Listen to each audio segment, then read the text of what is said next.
સમીરભાઈ જય મુરલીધર. હવે સમીરભાઈ, તમને નારિયેળીના બગીચામાં જે રિઝલ્ટ મળ્યું છે એમાં આ ચારે વસ્તુ તમે નહોતા વાપરતા, એ પહેલા તમારે મતલબ કે આ નહોતી વાપરી ત્યારે તમારે શું તકલીફ હતી નારિયેળીની અંદર? નારિયેળીમાં તકલીફ હતી તો એવું હતું કે જે નારિયેળીમાં ફાલ તો દેખાતો પણ એના સમયાંતરે તે ફાલ ખરી જતો હતો. એટલે ટૂંકમાં આપણે કહીએ ને તો કે ભાઈ આખો વેસ્ટેજ હતું એમ. ને પેલા પ્લસ એમાં આપણે જે ટૂંક સમયમાં મહીનો જે માર થયો છે એની લીધે આવક પણ મારે બંધ થઈ ગઈ હતી. બરાબર છે.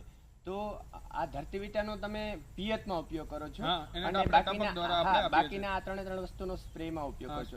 તો સ્પ્રેમાં વ્હાઇટ ફ્લાયમાં તમને આનું કેવું રિઝલ્ટ છે? વ્હાઇટ ફ્લાયમાં જબરદસ્ત રિઝલ્ટ છે.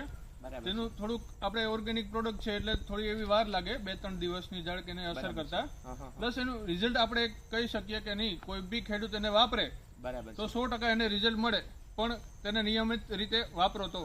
બરાબર છે. અને લાસ્ટમાં મારો પ્રશ્ન સમીરભાઈ તમને એ છે કે જ્યારે તમે આ બધી વસ્તુ વાપરતા નહોતા ત્યારે તમારે ઉત્પાદનમાં કેટલું થતું?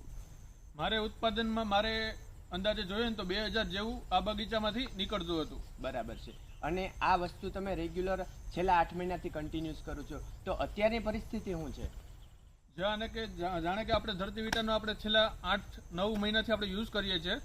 દર મહિને આપણે પિયતમાં આપણે આપીએ છીએ આને. બરાબર. ટૂંકમાં કહીએ ને આપણે તો મારે 2000 પડતાની જગ્યાએ 4000 જેવું સમથિંગ થવા વર્ગી ગયું છે. એનાથી વધારે હશે પણ આપણે મિનિમમ આપણે 4000 રાખીએ છીએ. બરાબર છે. તો તમને આટલું મોટું રિઝલ્ટ મળ્યું છે તો તમે બીજા ખેડૂત લોકોને શું સજેસ્ટ કરશો? આપણે સજેશનમાં તો એવું જ કહીએ, પહેલા યુઝ કરો, તમને મજા જ આવશે, એની ગેરંટી આપણે 100% તમને રિઝલ્ટ મળશે. તમે વાપરો પહેલા. તો મિત્રો તમે પણ જોઈ શકો છો એમના ફ્લાવરિંગ અને